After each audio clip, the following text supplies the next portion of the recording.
ओम शांति। छोटे छोटे 2-3 रात्रि क्लास हैं।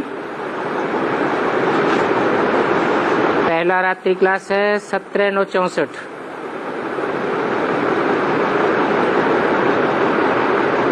यज्ञ की सर्विस में थकावट नहीं होनी चाहिए, क्योंकि और ही ताकत मिलती जाती है। क्यों? क्योंकि इस सर्विस का नाम है रूहानी सर्विस। ये जिस्मानी सर्विस नहीं है। जिस्म थकता है या रूह थकती है, देहभान से थकान होती है, और रूहानियत से थकान नहीं होती, हल्कापन आता है।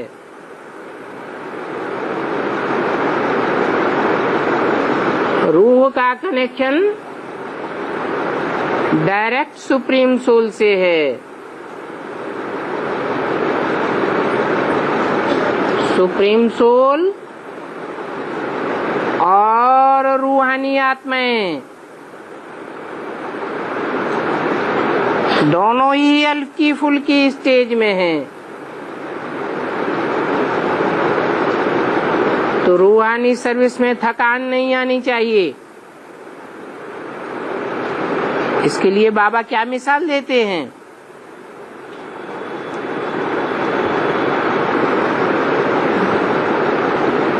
आबू रोड से माउंट आबू तक चले जाओ, तुमको थकान नहीं होगी। ऐसे तो हर कार्य में कमाई जरूर होती है। अभी तो सब ईश्वरीय सर्विस में हैं। आसुरी सर्विस में 8 घंटा, तो ईश्वरीय सर्विस में 12 घंटे। क्योंकि बाप तो बहुत इजाफा देते हैं।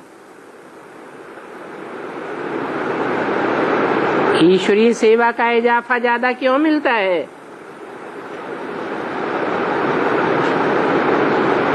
रूहानी सर्विस का इजाफा क्यों ज्यादा मिलता है? क्योंकि जिस्मानी सर्विस इस जन्म के लिए है, एक जन्म के लिए, और रूहानी सर्विस जो रूह की सर्विस है वो जन्म जन्मांतर के लिए इजाफा देने वाली है। गाया हुआ है कि दधीच ऋषि ने हड्डी भी दे दी। सन्यासियों को इतनी सर्विस नहीं करनी पड़ती है।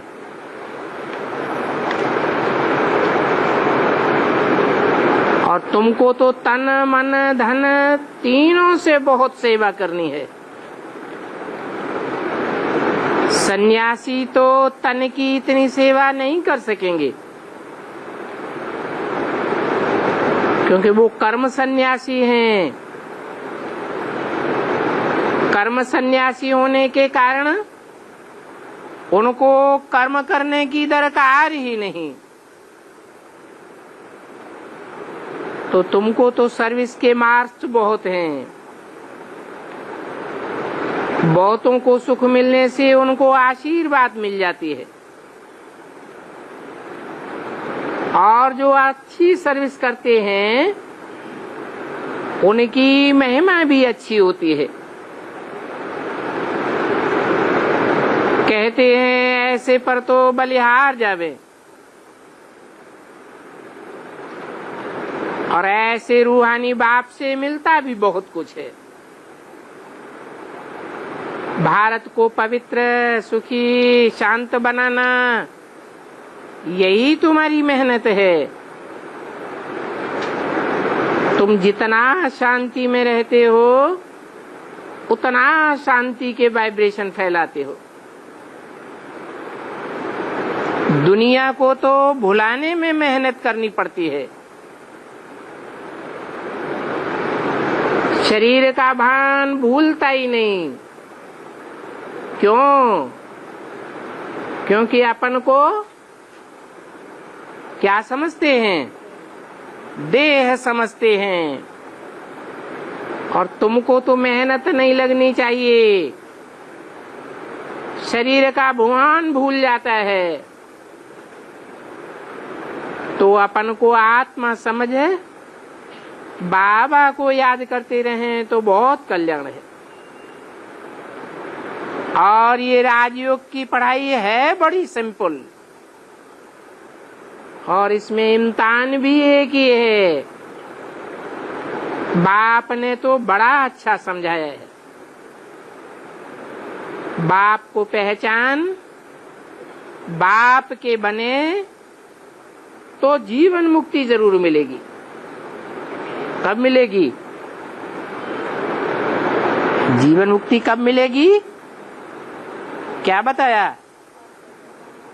बाप को पहचाने और पहचान करके बाप के बने। पहचानेंगे कैसे? कैसे पहचानेंगे? आत्मा का तो पहचान लिया, मैं आत्मा बिंदु, बाप की भी पहचान मिल गई। मुझे आत्मा बिंदु का बाप ज्योति बिंदु। अब उसके बने कैसे? मैं आत्मा बिंदु, मुझे आत्मा का बाप बिंदु। अब बाप के बने कैसे? कैसे बनना होता है? जैसे ब्रह्मा बाबा ने शरीर छोड़ दिया और मान लो उनका सूक्ष्म शरीर भी छूट जाए तो क्या रह जाएगा? अरे स्थूल शरीर भी छूट जाए, सूक्ष्म शरीर का भान भी छूट जाए तो क्या रह जाएगा? बिंदु रह जाएगा। तो बाप के बन गए कि नहीं? है तो बने बाप के। कोई शरीर छोड़ के बनना है या शरीर रहते बनना है? शरीर रहते बाप का बनना है। क्यों? क्योंकि बाप का विरुद्ध है। साथ चलेंगे, साथ रहेंगे। अकेले चले जावेंगे क्या? अकेले तो नहीं जावेंगे। तो बाप साकार में आता है, तब कहा जाता है बाप की बने। बिंदी आत्मा बिंदी बाप की बने, ये तो कि कोई को समझ में नहीं आवेगा। बिंदी आत्मा कैसे तन मन धन से बाप की बनेगी? डायरेक्शन मिलने के लिए तो मुख चाहिए, और जो डायरेक्शन लेने वाला है उसको शरीर चाहिए, कान चाहिए, बुद्धि चाहिए, तब डायरेक्शन को फॉलो किया जाए। तब कहेंगे जीवन मुक्ति, अर्थात जीवन में रहते हुए मुक्ति। अगर जीवन ही छूट जाए तो उसे जीवन मुक्ति कहेंगे, फिर काहे की जीवन मुक्ति? तो बड़ी सहज सिंपल बात है। क्या सिंपल बात बताई? पहली बात, अपनी आत्मा को पहचाने। क्या पहचानना है आत्मा को? मैं आत्मा ज्योति बिंदु, बस ये पहचान हो गई आत्मा की। वो तो सभी आत्मा ज्योति बिंदु है, तो क्या खास पहचान हुई? हर आत्मा ज्योति बिंदु ही तो है। कीड़े मकोड़े पशु पक्षी सब क्या हैं? सब ज्योति बिंदु हैं। तो पहचान क्या हुई? हाँ, हमारी आत्मा 84 जन्मों में कौन कौन से पार्ट बजाती है। आत्मा एक्टर है तो एक्टर को अपनी एक्टिंग का पता होना चाहिए। कौन से टाइम पर, किस स्टेज पर, किन किन के साथ हमने क्या क्या पार्ट बजाया, तब कहेंगे आत्मा को अपनी पहचान हुई। अच्छा चलो, इतना नहीं, कम से कम 84 जन्मों में से जो मुख्य जन्म है, पहला जन्म, उस पहले जन्म की तो पहचान होनी चाहिए कि मुझे आत्मा का पार्ट क्या है, मैं कौन सा देवता बनने वाली आत्मा हूं। फिर दूसरी बात आती है बाप को पहचानना। बाप की क्या स्टेज है आत्मा रूपी एक्टर्स के बीच में? बाप कैसे मुख्य एक्टर है, हमारा बाप कैसे डायरेक्टर है, कैसे सारी दुनिया का प्रिसेप्टर है, सारी दुनिया को चेंज करने वाला है। तो बड़ा सहज है बाप को पहचानना, अपनी आत्मा को पहचानना और फिर बाप से जीवन मुक्ति लेना। शरीर निर्वाह के लिए तो सबको टाइम चाहिए। सबके दुखों की कंप्लेन सुनने वाला एक ही बाप है, परंतु कंप्लेंट करना भक्ति है और कंप्लीट बनना ज्ञान है। ये भक्ति करना भी कंप्लेंट है, क्योंकि भक्ति में रावण दुखी करता है। कंप्लेंट के पिछाड़ी कंप्लेंट ये दुख की होती रहती है। सतयुग में तो दुख की कंप्लेंट नहीं होती है। सतयुग में हर आत्मा को जो गोद मिलती है वो देवताई गोद मिलती है। वहां तो कोई कंप्लेंट की बात ही नहीं, परंतु देवताओं की गोद से भी ऊंची गोद होती है ईश्वर की गोद। ये ईश्वर सबसे उत्तम गोद देता है। हाँ,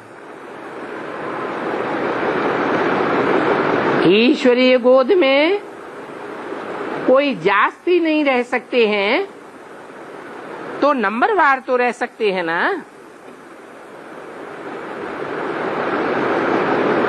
कोई चाहे कि हम सतयुग में जास्ती रहें, परंतु सतयुग में भी जास्ती रह नहीं सकते और दुख में भी कोई जास्ती नहीं रहना चाहेंगे। अच्छा, ओम शांति। दूसरा रात्रि क्लास है 19/9/64 का।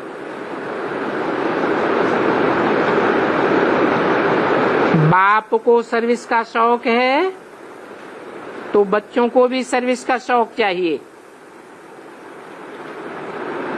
सर्विस करते हैं सो अपने लिए ही करते हैं। बाप किसके लिए करते हैं? अपने लिए है। सुप्रीम सोल बाप अपने लिए नहीं करते हैं, क्योंकि उनको अपना रथ ही नहीं है, तो उनको कोई स्वार्थ भी नहीं है। हाँ, जिसमें प्रवेश करते हैं उनको अपना रथ है, तो वो रथ ही जो सर्विस करते हैं वो अपने लिए करते। ऐसे ही तुम बच्चे भी अपने लिए सर्विस करते हो, अपना और औरों का कल्याण है, तब ही बाप के दिल पर चढ़ेंगे। हाँ, दिल वाला बाप तो एक ही है। उनको तो न देवता कहेंगे और न मनुष्य कहेंगे। किनको? जो एक एक की दिल लेने वाला बाप है, वो न देवता बनता है और न मनुष्य बनता है। मनुष्य क्यों नहीं? मनुष्य तन में आता है तो मनुष्य नहीं बनता। क्यों नहीं बनता? मनुष्य किसे कहा जाता है? मनुष्य उसे कहा जाता है जिसको मन हो, मन चलायमान होता है, इसलिए मनुष्य कहा जाता है। मनुष्य का मन एक सेकंड भी स्थिर नहीं रहता,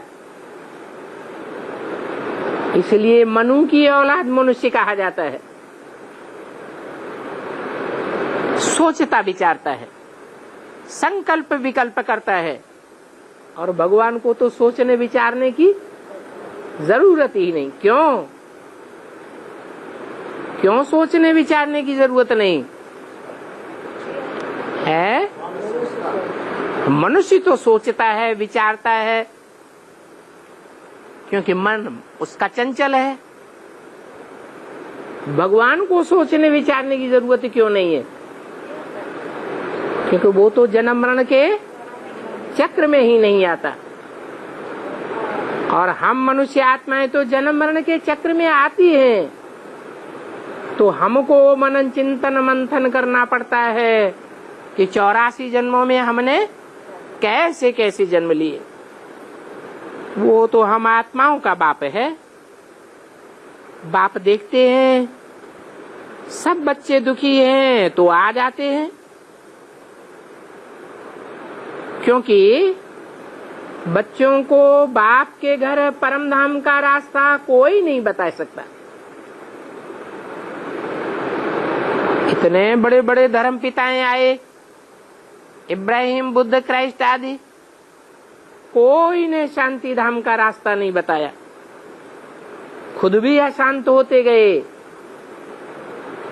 और सारी दुनिया भी अशांत होती गई।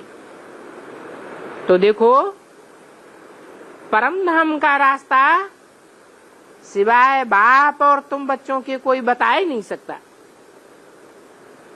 तो जैसे बाप रहमदिल है, तुम बच्चों को भी रहमदिल बनना है। दुनिया तो इन बातों में घोर अंधियारे में है। सब कुंभकर्ण की नींद में सोए पड़े हैं। रावण संप्रदाय है ना, नाम तो सबके अलग अलग रखे हुए हैं। क्यों है? कुंभकर्ण, रावण आदि, ये अलग अलग नाम सबके क्यों रखे हुए हैं? क्योंकि सबके काम अलग अलग है। हर आत्मा का पार्ट अलग अलग है। एक आत्मा का पार्ट दूसरी आत्मा के पार्ट से मिल नहीं सकता, इसलिए काम के आधार पर शास्त्रों में नाम भी अलग अलग है। आसुरी संप्रदाय कोई भी अपन को नहीं समझते, और फिर अपन को कोई सदाकाल दुखी भी नहीं समझते हैं, क्योंकि उन विचारों को पता ही नहीं है दुख किसको कहा जाता है। मनुष्य कहते हैं बहुत दुख है, फिर कहते हैं परमात्मा ने ये दुख की सृष्टि रची ही क्यों? दुख की सृष्टि परमात्मा ने रची? अरे दुनिया में भी लौकिक बाप होते हैं, अपने बच्चों के लिए दुख के लिए मकान बनाते हैं, दुकान या कारखाना बनाते हैं, बच्चों को दुख मिले इसके लिए बनाते हैं। काहे के लिए बनाते हैं? बच्चों के सुख के लिए बनाते हैं। ये तो हद का बाप नहीं है, ये तो बेहद का बाप है। तो जो बेहद का बाप है वो अपने बच्चों के लिए दुख की सृष्टि क्यों रचेगा? बाप कहते हैं हम तो सदा सुख की सृष्टि रचता हूँ। दुख देने वाले को रावण संप्रदाय कहा जाता है। दुख देने वाले को कोई नहीं याद करता, और सुखदाता बाप को तो सारी दुनिया याद करती है। तो अब चलो सुखधाम, देह सहित सब मित्र संबंधियों आदि को छोड़ो। अब सब संबंधियों से मोह तोड़ करके मेरे साथ चलो, मेरे साथ बुद्धि का योग जोड़ो। बाप कहते हैं अब मैं लेने आया हुआ हूं, परंतु ये बात खुद समझनी है और दूसरों को भी समझानी है कि बाप लेने के लिए आए हुए हैं। तो किसी को छोड़ जावेंगे क्या? हैं? जब लेने बाप आया है तो कोई बच्चों को छोड़ जावेगा क्या? नहीं। परंतु ये बात कोई को समझा ही नहीं सकते। तुम्हारा लौकिक बाप भी है और पारलौकिक बाप भी है। ये एक ही बार अथाह सुख देने के लिए आते हैं और कल्प पहले जिन्होंने लिया है वो ही लेते हैं। बाप है, फिर माता पिता भी है और तुम बच्चे भाई बहन हो, बाकी और कोई संबंध नहीं रहता। गाते भी हैं हम सब ब्रदर्स हैं, एक बाप के बच्चे हैं। क्या गाते हैं? मंदिर में जाते हैं तो भी गाते हैं, तुम माता पिता हम बालक तेरे। और वैसे भी मनुष्य कहते हैं, हिंदू मुस्लिम सिख ईसाई सब आपस में भाई भाई। तो ब्रदर्स हुए ना, प्रजापिता ब्रह्मा की संतान सब भाई बहन ठहरे। परंतु वो बात कोई को समझाना और उस अवस्था में टिकना ये बहुत मुश्किल है। इसमें बुद्धि की बड़ी समझ चाहिए। जानते भी हैं अब मौत सामने खड़ा है, मौत आने से पहले बाप से पूरा वर्षा तो ले लेवे हैं,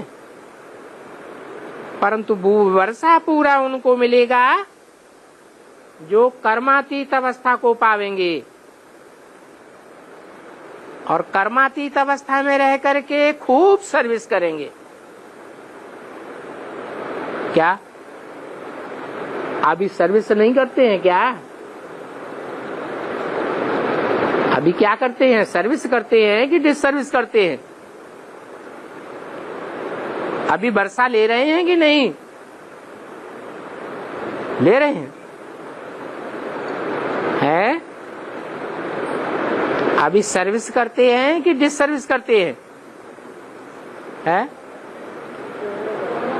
आत्मा में विकारों की रग लगी हुई है या छूट गई है? तो जिनकी आत्मा में विकारों की रग लगी हुई है वो एक दूसरे को दुख देंगे या सुख देंगे? हाँ, सर्विस करने की हिम्मत बच्चे करते हैं। तो जो हिम्मत करते हैं उनको बाप दादा मदद कर देते हैं। तो सारी सर्विस कौन करता है? बाप दादा सर्विस करते हैं। अभी आगे चल करके जब तुम बच्चों की कर्मातीत अवस्था हो जाएगी तब तुम बहुत सर्विस करेंगे, और उस समय जो सर्विस करेंगे उसका तुमको उजूरा भी मिलेगा। क्या? पूरा सुख शांति का बाप से वर्षा ले लेंगे। यहाँ तुम जीते जी बाप की गोद में जाते हो, खुशी से जाते हो। जब तुमको ये निश्चय हो जाता है ये वो ही हमारा बेहद का बाप है जिससे राजाई पद मिलता है, तो देखो सिर्फ मुख से बाबा कहने से मीठा मुख नहीं होगा। बाबा से तो हम बहुत साहूकार पद्मा पदमवती बनते हैं। सिर्फ दूसरे जन्म की बात है। मनुष्य समझते हैं काला मुंह तो कर ले, फिर होगा सो देखा जाएगा। वहां तो पता नहीं मिला मिला न मिला, ये तो अगले जन्म की बात है। बाप कहते हैं जिन्होंने कल्प पहले आकर के लिया है वो ही आकर के लेंगे, वो ही आकर के ब्राह्मण बनेंगे और पवित्र बनेंगे। अगर शूद्र कुल में गया तो ये मरा। माया बड़ी बलवान है, अच्छों अच्छों की बुद्धि पर ताला लगाए देती है। बाप है ज्ञान का सागर।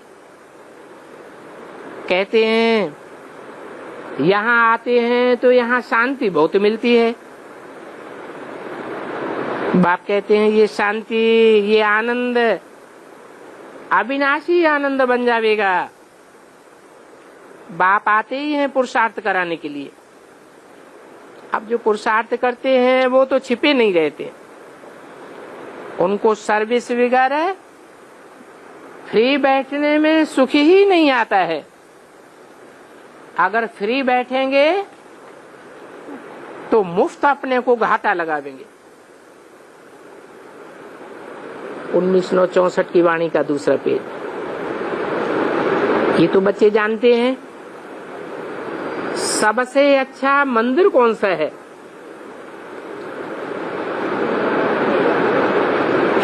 वो तो कलयुग में बनाया गया। दिलवाड़ा मंदिर द्वापर के आदि में बना है या कलयुग के आदि में बना है? तमो प्रधान युग के आदि में बना है। तो दिलवाड़ा मंदिर सबसे अच्छा मंदिर होगा या सोमनाथ मंदिर सबसे अच्छा होगा? सबसे अच्छा मंदिर सोमनाथ का है। नाम क्या रखा है? सोमनाथ। क्या अर्थ हुआ है? किसको ना था? बैल होता है तो बैल की नाक में नकेल डालते हैं तो कहते हैं बैल को नाथ लिया, ऐसे कहते हैं ना। पुरुष क्या करते हैं? शादी करते हैं तो स्त्री की नाक में क्या डाल देते हैं? नथ नहीं डाल देते। कहते हैं चकराता में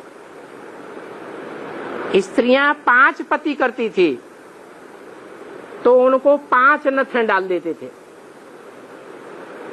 एक के बाद एक नथ बदलते जाते थे। नाथ लेना माने क्या? कंट्रोल करना। इसका मतलब है ये सोमनाथ मंदिर किस बात की यादगार हुई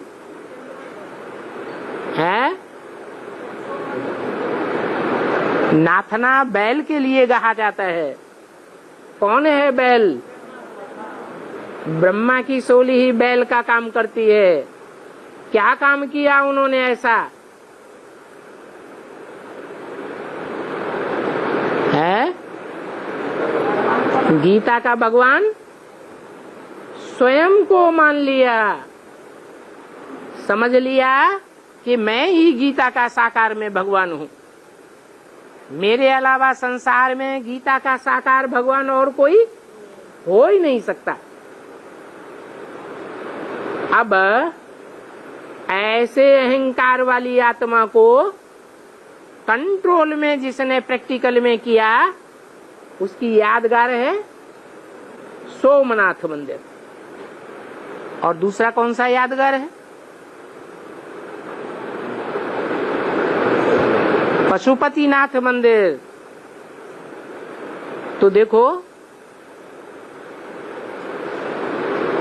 कारीगरी के हिसाब से देखें तो दिलवाड़ा मंदिर है बहुत अच्छा बनाया हुआ है। कितनी कारीगरी है। नीचे राजयोग में बैठे हैं, ऊपर में राजा ही है। तो इस दिलवाड़ा मंदिर में तुम बहुत सर्विस कर सकते हो। और कोई मंदिर में इतना मजा नहीं आवेगा। तो ये तुम्हारी सर्विस का यादगार है क्या? तुम्हारी सर्विस का यादगार सोमनाथ मंदिर है या दिलवाड़ा मंदिर है? दिलवाड़ा मंदिर है। वंडर तो ये है कि तुम्हारा हेड ऑफिस भी यही है और तुम तपस्या में भी कहाँ बैठे हो? दिलवाड़ा मंदिर का जो एरिया है वहीं तुम तपस्या में बैठे हो। कब की यादगार है? वर्तमान समय की यादगार है कि आने वाले समय की यादगार है? आने वाले समय की यादगार है। जो पुजारी सो फिर पूज्य बन जाते हैं, और पूज्य और पुजारी दोनों कौन से युग में होते हैं? संगम युग में पूज्य भी बनते हो और संगम युग में पुजारी भी बनते हो। पहले क्या बनते हो? पहले पुजारी हैं, बाद में पूज्य बनते हैं। तो देखो, पूज्य बनने वाले भी हैं। तुम पूज्य बने हो तो तुम्हारे चित्र भी बनते हैं। ये चित्र तुम्हारे चरित्र की यादगार हैं। अभी सर्विस का इतना अर्जुन मजा नहीं आता है। तुम जाकर के बुद्धि दो तो वो बेचारे बंडर खावेंगे। अंदर में घुस जाना चाहिए, क्योंकि तुम तो सब की बायोग्राफी को बता सकते हो। बाप तो डायरेक्शन ही देंगे, मम्मा बाबा तो वहां समझाने के लिए नहीं जावेंगे, परंतु बच्चों में शौक नहीं है। क्यों शौक नहीं है? क्योंकि इन बातों को समझाने के लिए विचार सागर मंथन नहीं करते हैं। माया नाक से बड़ा अच्छा पकड़ लेती है। कब नाक से पकड़ती है, कब कान से पकड़ती है। ये कैसे है? नाक से पकड़ती है, माना दूसरों के अवगुणों की सूंगा सांगी ज्यादा करते हैं। अपने अवगुणों को नहीं देखेंगे कि मेरे में भी अवगुण भरे पड़े हैं। तो माया नाक से पकड़ लेती है। और कान से कैसे पकड़ती है? सुनी सुनाई बातों से भारतवासियों ने दुर्गति पाई है, तो कान से भी पकड़ती है। मंदिर वालों को पकड़ने से तुम बहुत सर्विस कर सकते हो। इस कमाई में ग्रहाचारी भी बहुत लगती है। कभी देखो तो अवस्था बहुत अच्छी बन जाती है, कभी देखो कैसी बन जाती है। ऐसा क्यों होता है?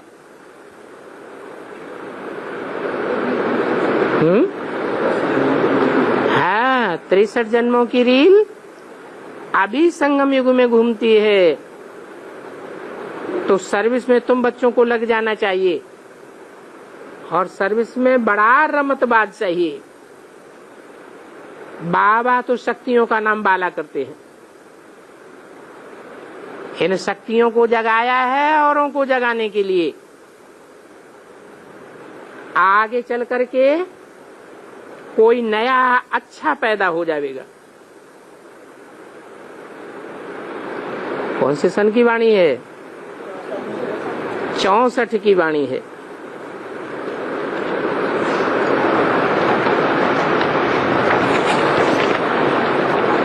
अगला रात्रि क्लास है 21/9/64 का। ये है बाप और बच्चों का स्वीटेस्ट संबंध है। अति प्यारा संबंध है। कहा भी जाता है स्वीट, स्वीटर और स्वीटेस्ट, क्योंकि बाप भी बहुत मीठा, बहुत प्यारा है, तो बच्चे भी बहुत मीठे हैं और बहुत प्यारे हैं। पहचान मिलती है, कल्प बाद पहचान मिलती है तुम बच्चों को मीठा बनने के लिए। मीठे शिव बाबा की संतान बनते हो। पहले भी संतान थे, फिर बाद में भूल करके रावण के बन जाते हो। अब ईश्वर के संतान बने हो तो सोचना चाहिए ये कितना मीठा संबंध है।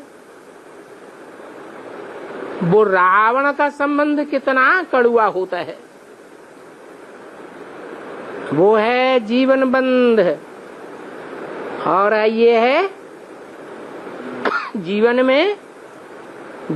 में रहते सुख और संबंध अर्थात जीवन मुक्ति। जबकि स्वीटेस्ट बाप है तो जरूर बच्चों को इतनी खुशी का पारा चढ़ना चाहिए। पुरुषार्थ से ही पारा चढ़ेगा। उन रावण की जंजीरों को काटना है। ऐसी स्टेज बनाए जो शिव बाबा के सिवाय और किसी की याद ही ना आवे। इतना पुरुषार्थ करना है पिछाड़ी में कि और कोई भी याद न रहे। इसको अब विचारी याद कहा जाता है। बाकी यहाँ पूजा तो करनी नहीं है। पूज्य बनने के लिए पूजा छूट जाती है। सिर्फ याद की बात है। भक्ति में किसको भी याद करने से इतना फल नहीं मिल सकता जितना अभी याद करने से तुमको फल मिलता है। बच्चे जानते हैं बाप की याद से ही बाप का वर्षा मिल जाता है। भक्ति मार्ग में तो प्राप्ति का कुछ भी पता नहीं रहता और ही दिन प्रतिदिन कंगाल बनते जाते हैं। बच्चे जानते हैं एक बाप की याद में हमको रहना है। भक्ति मार्ग में मित्र संबंधी आदि भी बहुत याद पड़ते हैं। यहाँ न मित्र संबंधियों की याद और न तुमको देवताओं की याद रहती है। बस एक ही बाप तो और ही तुम्हारे लिए सहज हो जाता है। बुद्धि के भटकने की बात ही नहीं रहती। जितना बाप को याद करेंगे उतना बहुत प्राप्ति होगी। बाप की याद से वर्षा और वर्षे की याद से बाप। बच्चे जानते हैं बाप से ही वर्षा मिलता है प्रॉपर्टी का। ये बातें सिर्फ तुम बच्चे जानते हो और वो ही बच्चे जानते हैं जिन्होंने बाप को जाना है। बच्चों को फिर बाबा का शो करना है। तुम कहेंगे अब हमको बेहद का बाप मिला है तो उनसे ही हमारा योग जुट जाता है। लौकिक बाप होते हुए भी याद उनको करना है। गृहस्थ व्यवहार में रहना है, रह करके फिर अवस्था को जमाना है। बाप के साथ भी बच्चे चाहिए। माँ बाप और बच्चे और तो कुछ है नहीं। नंबरवार पुरुषार्थ अनुसार बच्चे इस अवस्था में रहते हैं। बच्चे जानते हैं ये गुप्त वेश है। बाप स्वयं कहते हैं मैं इनका रथ बना हूँ। ये रथ है, ब्रह्मा का रथ है। ब्रह्मा से ही ब्राह्मण पैदा होते हैं। अर्जुन से फिर ब्राह्मण कैसे पैदा होंगे? ऐसे ऐसे अपन से वार्तालाप करना चाहिए।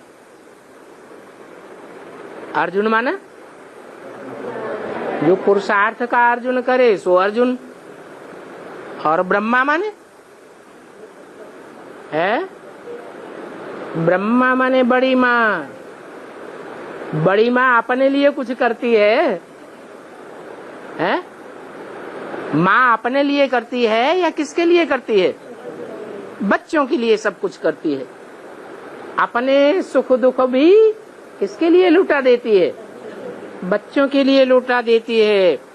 तो ब्रह्मा से तुम ब्राह्मण पैदा होते हो। अर्जुन से कोई ब्राह्मण पैदा नहीं होते हैं। बाबा आया हुआ है। और गीता में तो सिर्फ लिखा है युद्ध का मैदान। यादव कौरव पांडव क्या करत भय है तो पांडव कौरव ना। वास्तव में पांडव भी लड़ाई नहीं लड़ते हैं। इन बातों को तुम अभी समझते हो। यादव तो वो हैं, आगे यूरोपवासी यादव कहते थे, अभी नाम बदला। अभी यूरोपवासी क्यों नहीं कहते हैं? कौरव, पांडव और यादव महाभारत में कहाँ की बातें है? नहीं, संगम युग की तो ये बात हुई, लेकिन टाइम कौन सा था और स्थान कौन सा था? भारत था। भारत में पांडव भी थे, भारत में यादव भी थे और कौरव भी थे। पहले तो समझाते थे यूरोपवासी यादव, अभी समझते हैं कि महाभारत युद्ध में गायन जो है वो यूरोपवासी यादवों का है या भारतवासियों का है। तो यूरोपवासियों से क्या अर्थ हुआ है? यादव उन्हें कहा जाता है जो सदैव देह अभिमान में रहते हैं। क्या? जो सदैव देहवान में रहते हैं, इसलिए उनका नाम ही है यूरोपवासी। कहाँ के वासी? रूपवासी। रूप देह में होता है या निराकार आत्मा में होता है? देह में रूप होता है। तो देह अभिमानी होते हैं सबसे जास्ती यादव। तुम इन बातों को समझते हो? वो यादव हैं। तो अभी नाम बदल दिया है। इन यादवों के पेट से दिखाते हैं क्या निकला? मूसल निकले। कौन से मूसल निकले? ये मिसाइल्स की बात है। वो है स्थूल मिसाइल जो यूरोपवासी यादवों से निकलते हैं, और अभी ज्ञान के मिसाइल्स की बात है।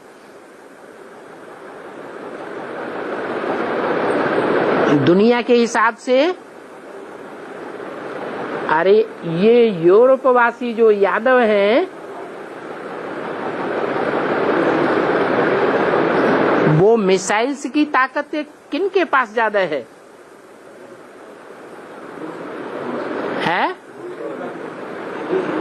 यूरोप में बर्लिन था जिसके दो हिस्से थे। एक हिस्सा था रूस के पास और एक हिस्सा था उन क्रिश्चियंस के पास जो गिरजाघर को मानते थे। रूस वालों ने बम बनाना शुरुआत किया। वो रूस की ताकत फिर यूरोपवासियों के हाथ आई और यूरोपवासी ही अमेरिका में जाकर के जब बस गए हैं, वो अमेरिका अभी सबसे जास्ती ताकतवर हो गया एटम बम की ताकत में, मिसाइल्स की ताकत में। अभी उनके पेट से जो मिसाइल्स निकले हैं वो सारी दुनिया को खलास कर देंगे। ये मूसलों से क्या होता है वो तुम समझते हो। वो है हद के मूसल और यहाँ है बेहद के ज्ञान के मूसल। भारत के हिसाब से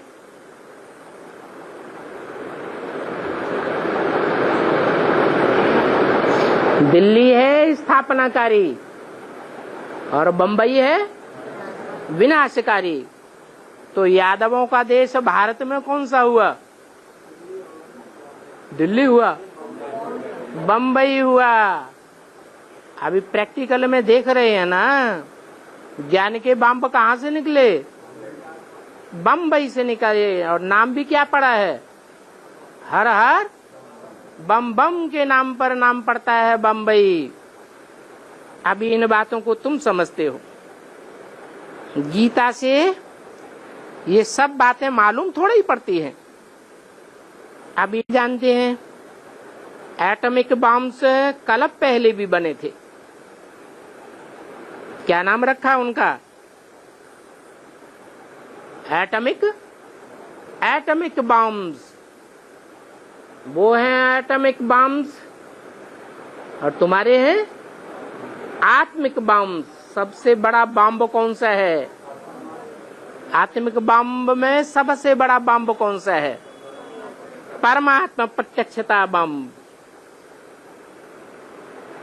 तुम तो बाप के सन्मुख बैठे हो, बने तुमको तो बाप की प्रत्यक्षता हो गई। अभी दुनिया वालों के सामने बाप प्रत्यक्ष होना है। बाप संगम पर बैठ तुमको सुनाते हैं। गीत भी है जो पिया के साथ है उनके लिए बरसाते हैं। बच्चों को चलते फिरते उठते खुशी का पहाड़ा चढ़ा रहना चाहिए। तुम गृहस्थ व्यवहार से अलग हो गए। कल पहले भी हुए होंगे, कल पहले भी तुम नदी पार करके आए होंगे। कौन सी नदी पार की थी?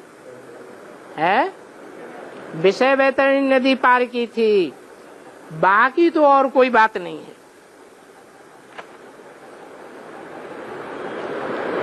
कृष्णपुरी कंसपुरी दिखाते हैं। 2164 के रात्रि क्लास। कंसी जरासिंधी भी अभी की आसुरी संप्रदाय को कहा जाता है। अभी के आसुरी संप्रदाय कौन है? कंसी।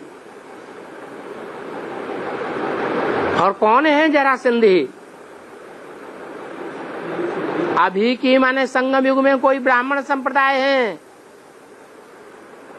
जिनमें कोई कंसी भी है और कोई जरासिंधी भी है। कौन है कंसी?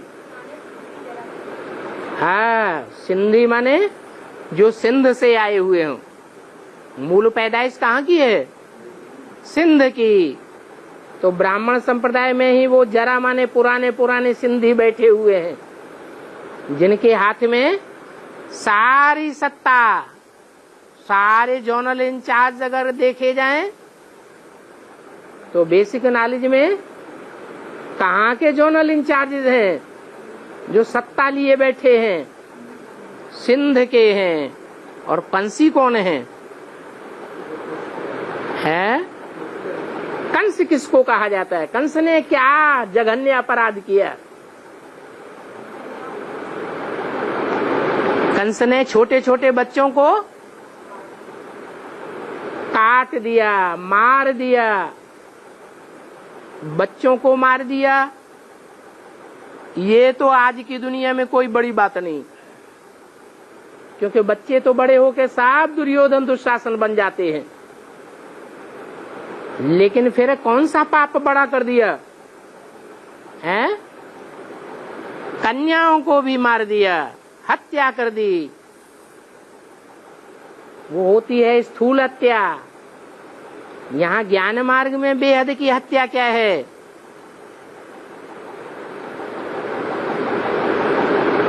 कन्याओं की बेहद की हत्या कैसे हो रही है? हैं?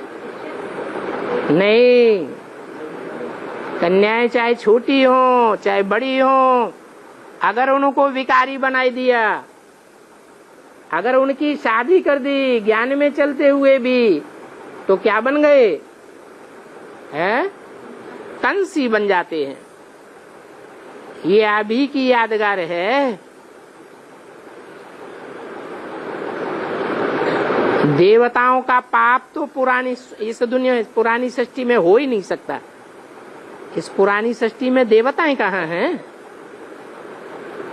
तो देखो, उन्होंने शास्त्रों में कृष्ण का नाम भूल से डाल दिया है।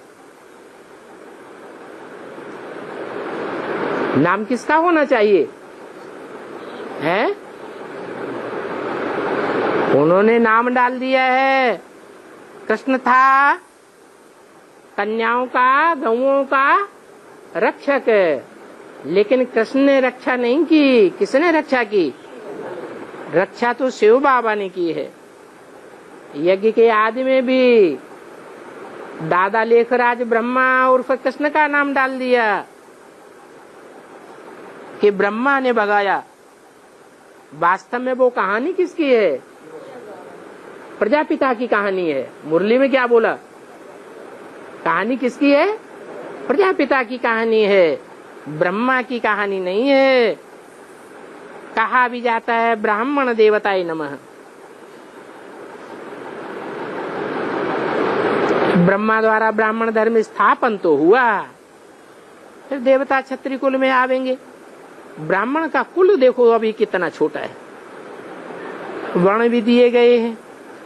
तो बुद्धि में रखना है हम आत्मा हैं। 84 जन्म हमारे पूरे हुए, अब बाप आए हैं हमको लेने के लिए।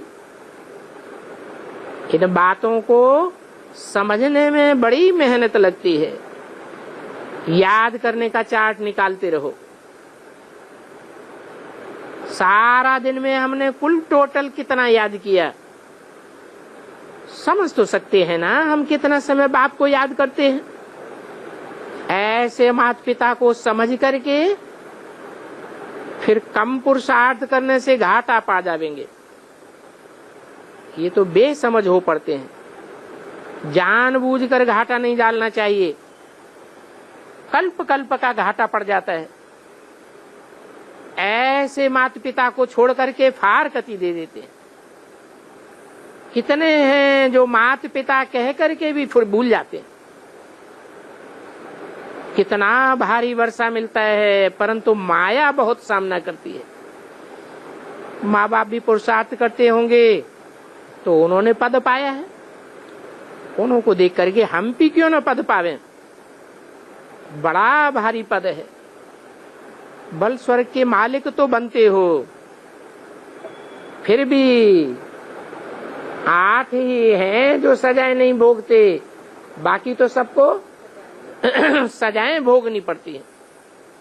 बहुत दंड भोगेंगे, तो क्यों ना हम याद से विक्रमाजीत बन दिखावे। माया ऐसे थपेड़े लगाती है जो बिल्कुल मर जाते हैं, फिर भी थपेड़े तो लगाती है, फिर भी प्राप्ति क्या है? बल माया थपेड़े लगाती है, फिर भी प्राप्ति क्या होती है?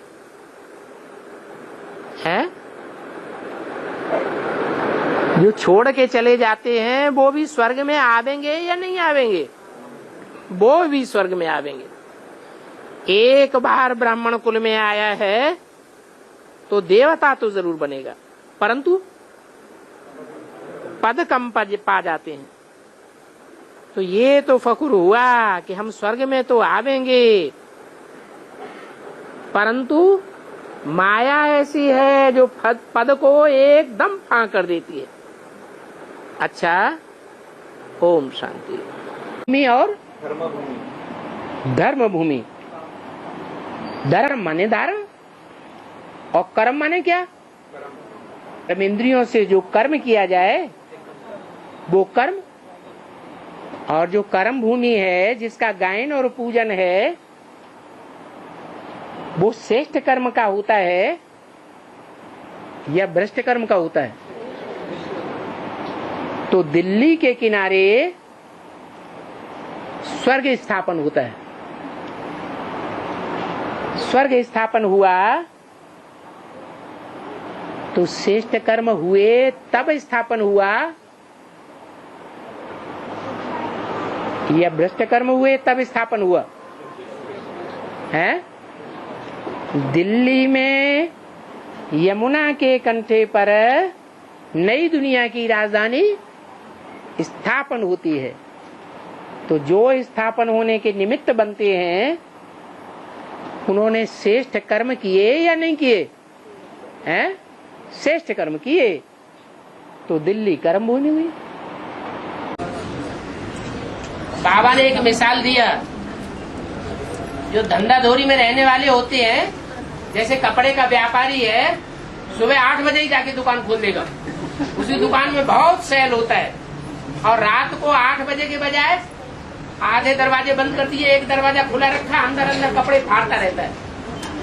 सेल करता रहता है, तो सुबह से लेकर के शाम तक कपड़े फाड़ने का धंधा कर रहा है, तो रात में जब उसको नींद आती है तो अपनी धोती फाड़ देता है। तो जब ये उतना हो सकता है, तो जो सुबह से लेकर के शाम तक ईश्वरीय सेवा में ही लगा रहेगा, उसको फुर्सत ही नहीं मिलेगी ईश्वरीय सेवा के सिवाय, तो रात में सोएगा तो उसकी नींद कैसी होगी? है? योगी सो सहयोगी। जो योगी होगा वो क्या होगा? सहयोगी होगा। योगी नहीं होगा तो सहयोगी भी नहीं होगा। और किसका सहयोगी बनना है? बिंदी का नहीं, बिंदी का। यादव सेना बहुत पावरफुल थी, वहां भगवान का राज्य था। कृष्ण भगवान राज्य कहाँ करते थे? किसके ऊपर राज्य करते थे? हैं? यादवों के ऊपर राज्य करते थे। अभी भी बाप विदेशी बनकर आया है या स्वदेशी बनकर आया है? विदेशी बनकर आया है। बाप जब आते हैं तो बाप को प्रत्यक्ष विदेशी करते हैं या भारतवासी करते हैं? यादव जो है वो भगवान की बात को नहीं मानते हैं भगवान की प्रजा, लेकिन भगवान की बात नहीं मानते हैं। और पांडव भगवान की बात मानते हैं, ये अंतर है।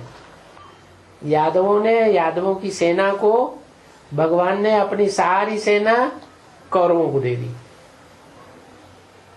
हमारी सारी सेना, सारी धन संपत्ति तुमको हम दे रहे हैं।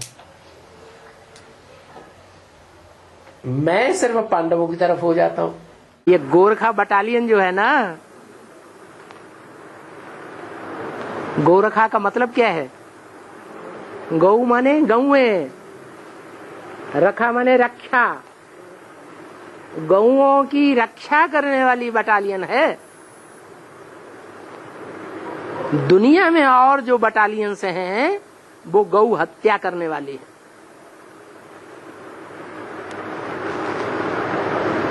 और नेपाल की बटालियन गौ रक्षा करने वाली है।